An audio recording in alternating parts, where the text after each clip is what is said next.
Hi అండి, అందరికీ నమస్కారం. Welcome to my channel. ఈరోజు కార్తీక పురాణం 20వ అధ్యాయం చదువుకుందాము. ఓం గం గణపతియే నమః. ఓం నమః శివాయ. కార్తీక పురాణం 20వ అధ్యాయం. పురంజయుడు దురాచారుడగుట.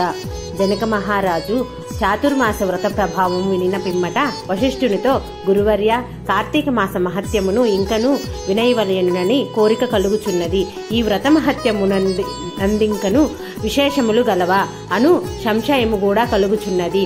ఈ నా సంశయ నివారణ కొరకు మరిన్ని ఉదాహరణములు వినిపించి నన్ను కృతార్థునిగా చేయుడనెను.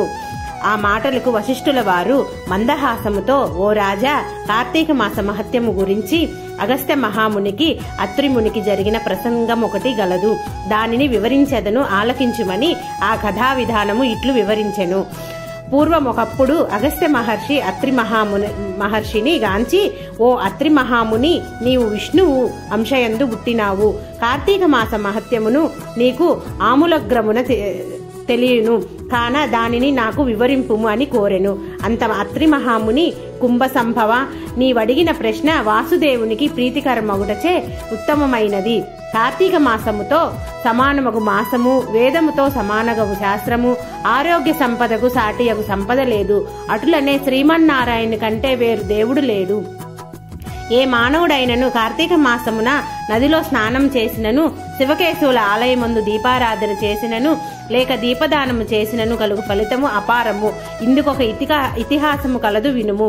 త్రేతాయుగమున పురంజయుడను సూర్యవంశపు రాజు అయోధ్య నగరమును రాజధానిగా చేసుకుని రాజ్యమేలుచుండెను. అతడు సమస్త శాస్త్రములు చదివి పట్టాభిషిక్తుడై న్యాయముగా రాజ్యపాలన చేసెను. ప్రజలకెట్టి ఆపదలు రాకుండా పాలించుచుండెను. అట్లుండా కొంతకాలమునకు పురంజయుడు అమిత ధనాశయ చేతును, రాజ్యాధికార గర్వము చేతను జ్ఞానహీనుడై, దుష్టబుద్ధి గలవాడై, దయాదాక్షిణ్యములు లేక దేవబ్రాహ్మణ మాన్యములను లాగుకొని పరమలోభి అయి చోరులను చేరదీసి వారిచే దొంగతనములు దోపిడీలు చేయించుచు, దొంగలు కొల్లగొట్టుకొని వచ్చిన ధనములో సగము వాటా తీసుకొనుచు ప్రజలను బీతావహులను చేయుచుండెను. ఇటుల కొంతకాలము జరుగగా అతని దౌష్టమ్యులు నలుదిక్కులా వ్యాపించును.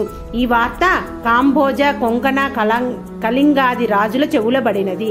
వారు తమలో తమ ఆలోచించుకొని కాంబోజ రాజును నాయకుడిగా చేసుకొని రథ, గజ, తురగ పదాది సైన్య బలాన్వితులై రహస్య మార్గము వెంట వచ్చి అయోధ్య నగరమును ముట్టడించి నలువైపులా శిబిరములు నిర్మించి నగరమును దిగ్బంధము చేసి యుద్ధమునకు సిద్ధపడిరి.